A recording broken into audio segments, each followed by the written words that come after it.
जय सिया राम। तो कल तक हमने अपने प्यारे कथा रसिक श्री सीताराम जी को श्रवण कराया कि किस तरह मीराबाई जी की ताई जी ने तो एक रिश्ता सोच लिया उनके लिए।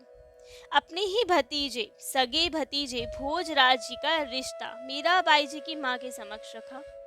कहा कि ये बहुत सुयोग्य रहेंगे, राज करेगी मीराबाई जी तो महारानी बनेगी। और मीराबाई जी की माँ और समस्त परिवार वाले तो बहुत ही प्रसन्न, क्योंकि चित्तौड़ एक बहुत बड़ा राजवंश था, सबसे प्रख्यात विख्यात। यदि वहाँ रिश्ता हो जाए तो बहुत अच्छा रहेगा। लेकिन ये बात जब मीराबाई जी तक पहुंची, उनकी माँ ने उन्हें बताया मीराबाई जी को कि बहुत अच्छा रिश्ता आया है तुम्हारे लिए, अब अच्छे से रहा करो, कभी भी वो लोग आ सकते हैं तुम्हें देखने। तो रोना धोना छोड़ो, ये सब छोड़ो, अब राज रानी बनोगी तुम, चित्तौड़ के होने वाले राजा की पत्नी। तो अच्छे से रहा करो और ये सब रोना धोना मत क्या करो। इतना सुंदर स्वरूप दिया है ठाकुर जी ने तुम्हें, तो क्यों रोती रहती हो, क्यों भूखे रहती हो, क्यों बदन सुखा रही हो, सारी आंखें सूज रही हैं तुम्हारी, तो खुश रहा करो, क्यों इतना मन को दुखी रखती हो। लेकिन मीराबाई जी का ये सब सुन के तो और मन दुखी। मीराबाई जी की माँ तो कह के चली गई, लेकिन अब मीराबाई जी का रुदन बढ़ गया।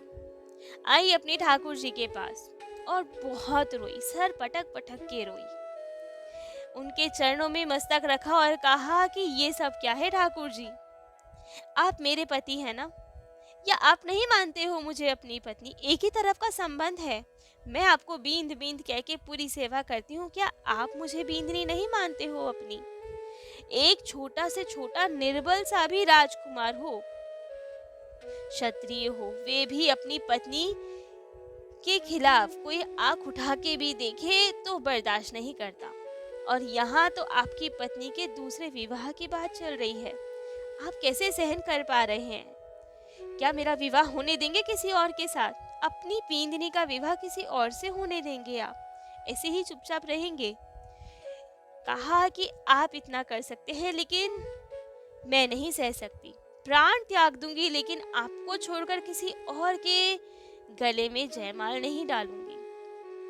अब आप देखें, आपको इस बार सिद्ध करना पड़ेगा कि केवल एक तरफा संबंध नहीं है ये। केवल मैं ही आपको बींद नहीं मानती हूँ, आप भी मुझे बींद नहीं मानते हो। आपको ये सब संभालना पड़ेगा, मैं किसी और से विवाह नहीं करूँगी। और खूब रो रही हैं उनके चरणों में। और उधर गिरजा देवी जी, उन्होंने अपने भाई को पत्र भिजवाया, राणा सांगा को, कि हमें कुछ दिन मायके आना है रहने, तो आप भोजराज को भेज दीजिए यहाँ हमें लिवाने के लिए। और उन्होंने तुरंत भोजराज को यहाँ भेज दिया। योजना तो उनकी ये थी कि भोजराज यहाँ रहेंगे, यहाँ आएंगे हमें लेने, तो समस्त परिवार वाले इनका आचार विचार देख लेंगे, सबको भा जाएंगे ये, और उसके बाद इनके साथ जाकर अपने मायके में वहाँ अपने भैया से इनके विवाह की बात करेंगे। अब जब भोजराज जी यहाँ आए इनको लिवाने अपनी बुआ जी को, तब तो इन्होंने कहा कि आज नहीं जाएंगे, 2 दिन विश्राम करने के बाद चलेंगे। अब भोजराज जी वहाँ, और इन्हीं के एक भाई गिरजा देवी जी के पुत्र जयमल जी, जिनके विषय में हमने बताया था, ये भी बहुत महान भक्त, इनका चरित्र भी पूर्व में सुन चुके हैं, कितने बड़े भक्त थे ये और महान योद्धा भी, उस वक्त तो बालक ही थे। तो अब दोनों भाई भोजराज जी और जयमल जी, उन्होंने कहा भोजराज जी ने कि भाई हम तो यहाँ बोर हो रहे हैं, चलिए कहीं टहलाते हैं, महल में रह के क्या करेंगे। तो अब जयमल जी और भोजराज जी बगीचे में टहलने गए, घूमते फिरते आए वहीं श्याम कुंज के बगीचे में, जहाँ मीराबाई जी अपने ठाकुर जी की सेवा करती थी। लेकिन आजकल सेवा तो क्या होती थी, उन्हें पता चल चुका था कि रिश्ते की बात चल रही है, तो केवल रोती थी अपने ठाकुर जी के सामने, पद सुनाती थी, उन्हें उल्हाना भी देती थी, कभी कभी विनय करती थी उनसे, खूब रोती थी। तो उस वक्त जब जयमल जी और भोजराज जी श्याम कुंज के निकट थे, तभी मीराबाई जी एक बहुत ही सुंदर दर्द भरा पद गा रही थी। उनकी आवाज तो बहुत मधुर थी, लेकिन आवाज में, स्वरों में वो हृदय की पीड़ा झलक रही थी। तो वो पद था, गिरधर लाल प्रीत मति तोड़ो, गहरी नदिया नाव पुरानी, अत बीच का ये छोड़ो, थे ही महारो सेठ बहोरा, ब्याज मूल काई जोड़ो, मीरा दासी जन्म जन्म की, रस माही विष क्यों घोरो। यही बहुत सुंदरता से वे गा रही थी, और ये सब पद की ध्वनि, स्वर भोजराज जी के कानों तक आई। उन्होंने जयमल जी से पूछा कि इतना सुंदर पद कौन गा रहा है, इतनी मधुर आवाज किसकी है, लेकिन इस आवाज में इतना दर्द भी भरा हुआ है, इतनी पीड़ा है, किसका हृदय इतना पीड़ित है यहाँ पे, और कौन इतने मधुर स्वर में गा रहा है, हमें जानना है।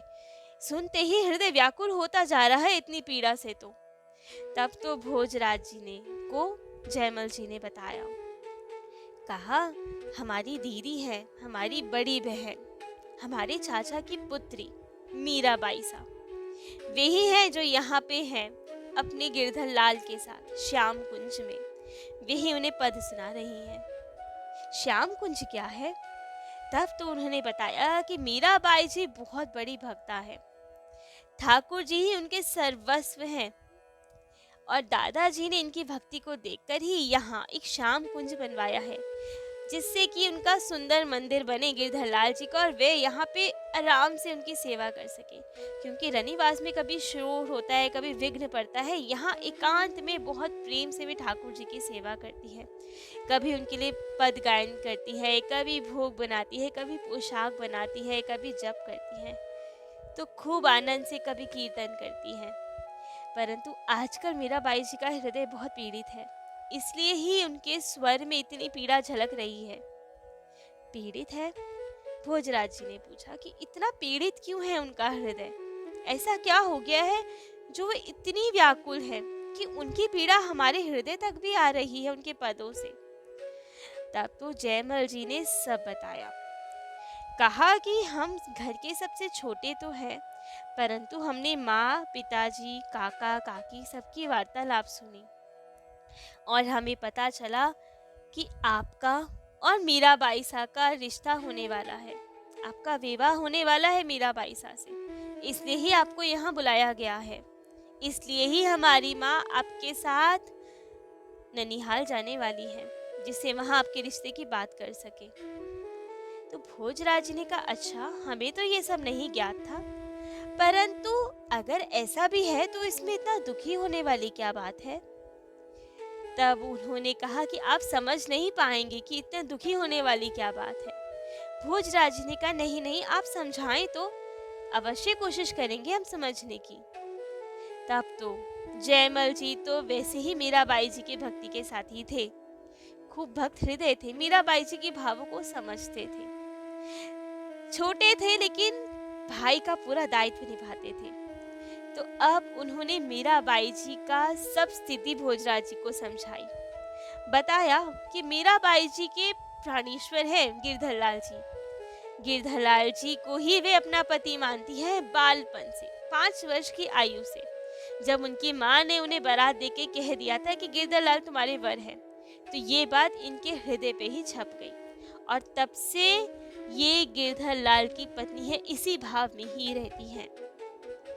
और अब जब इन्हें ये ज्ञात हुआ कि इनका विवाह आपसे निश्चित किया जा रहा है, तो मन में अतः पीड़ा है, क्योंकि इनका मानना तो ये है ना कि मेरा विवाह हो चुका है गिरधर लाल से, दूसरा विवाह कैसे करूं, किसी और से नहीं विवाह कर सकती, इसलिए इतनी व्याकुल है, इतनी दुखी है ये, क्योंकि अपने गिरधर लाल को नहीं छोड़ सकती ये, वे ही इनके पति हैं, वे ही इनके सर्वस्व हैं। तब तो भोजराज जी के आंखों में आंसू कि इतना विश्वास, इतना प्रेम कैसे कोई कर सकता है। तब तो उन्होंने निश्चित किया कि यहाँ तक आ गए हैं तो क्यों ना एक बार ठाकुर जी के दर्शन किए जाएं। बहुत आराम से उन्होंने मंदिर में प्रवेश किया, गिरधर लाल जी के दर्शन किए। मीराबाई जी उस वक्त यही पद गा रही थी। तब तो भोजराज जी को पद की पंक्तियां सुनाई दी, अभी तक तो केवल स्वर सुनाई दिया था, अब पद की पंक्ति सुनाई दी। गिरधर लाल प्रीत मति तोड़ो, और अंतिम पंक्ति, मीरा दासी जन्म जन्म की, रसमई विष क्यों घोरो, गिरधर लाल प्रीत नहीं तोड़ो। अब ये सब सुन के तो और उनका हृदय पिघलता जाए। मीराबाई जी का रुदन इतना था कि अब जयमल जी से नहीं देखा जा रहा था कि हमारी बहन कितना रो रही है। आए मीराबाई जी के पास। मीराबाई जी को आहट हुई, पूछा, वहीं उसी स्थिति में बिना पीछे मुड़े ही पूछा, कौन आया है। तब जयमल जी सामने आए और कहा कि भाई साहब हम हैं। आप इतना क्यों रो रही है, इतना प्रलाप, इतना रुदन क्यों कर रही है। इतने सुंदर नैन है ना आपके, क्यों लाल किए रहती हैं उन्हें। ठाकुर जी को भी तो कष्ट होगा ना आपको इतना रोता देख के, क्यों रो रही हैं भाई साहब। तब तो मीराबाई जी उन्हें देखकर, अपने प्यारे भाई को देख के और जोर से रो पड़ी, उन्हें अपने हृदय से लगाया। कहा कि भाई आज कुछ चाहिए तुमसे।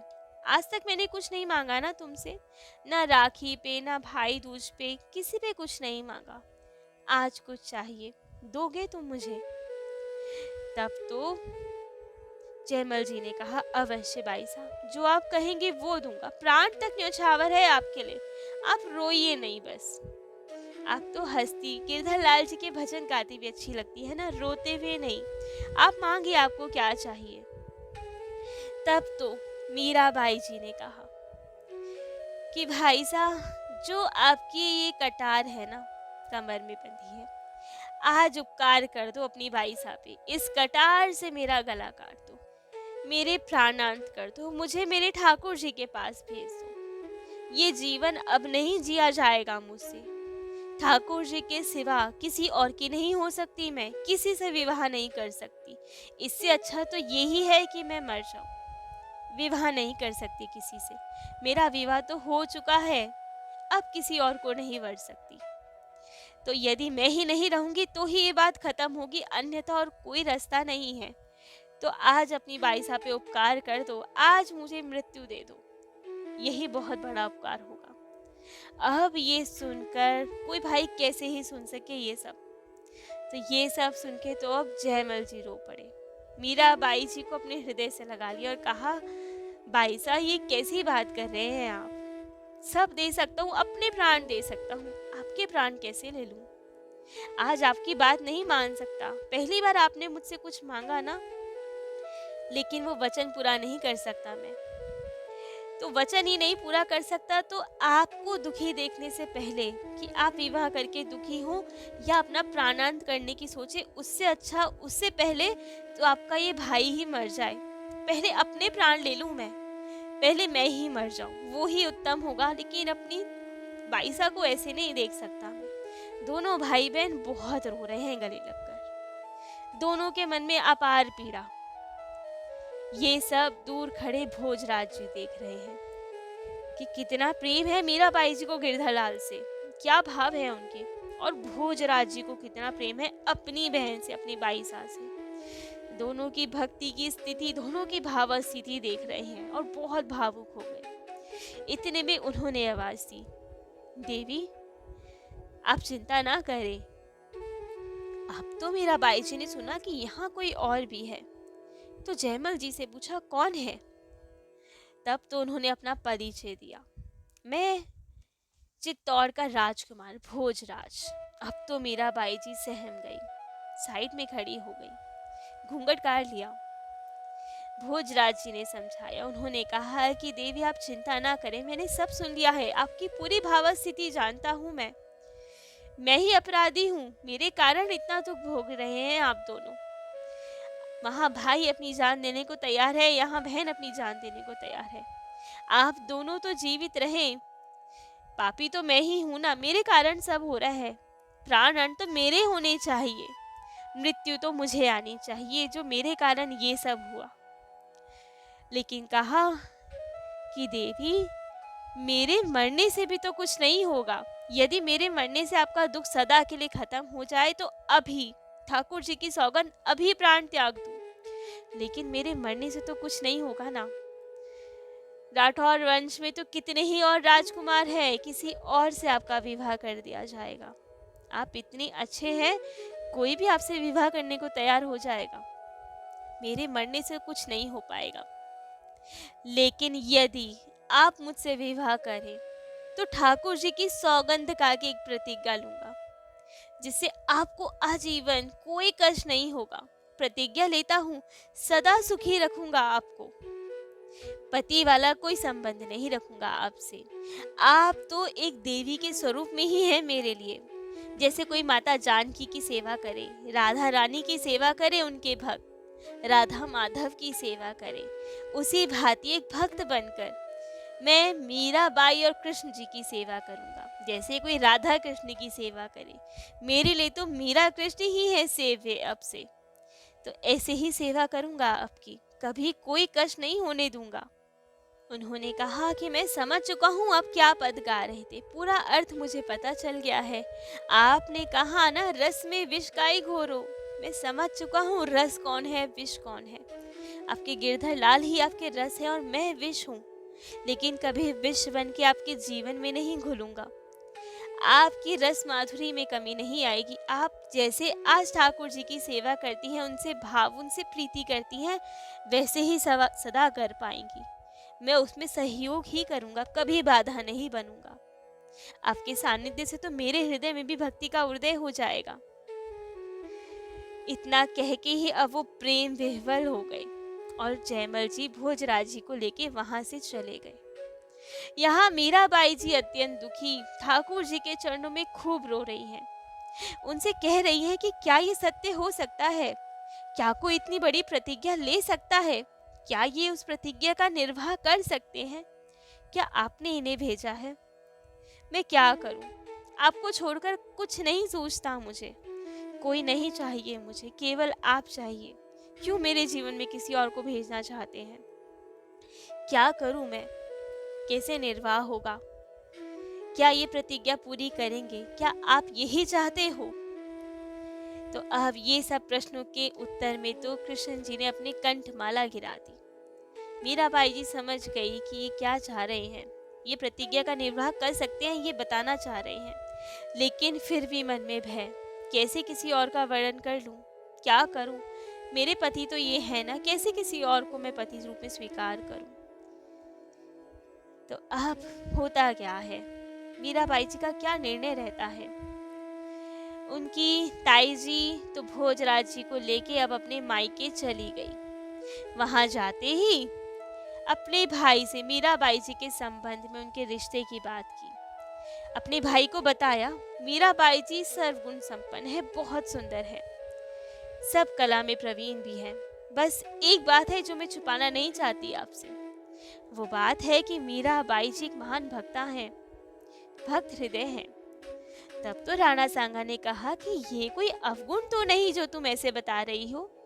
ये तो अच्छी बात है, यदि कोई भक्त घर में आएगी तो हमारे पूरे कुल खानदान को तार देगी, तो हमें कोई इतराज नहीं। और अब ताई जी ने उनकी रिश्ता पक्का कर दिया। लेकिन होता क्या है, मीराबाई जी कैसे संबंध निर्वाह करेंगी? शादी करेंगी, विवाह करेंगी या नहीं करेंगी? या क्या निर्णय लेंगी? क्या ठाकुर जी आएंगे, कुछ लीला करेंगे? होता क्या है, ये सब हम अपने प्यारे कथा रसिक श्री सीताराम जी को कल श्रवण कराएंगे। आज के लिए इतना ही। जय जय श्री सीताराम।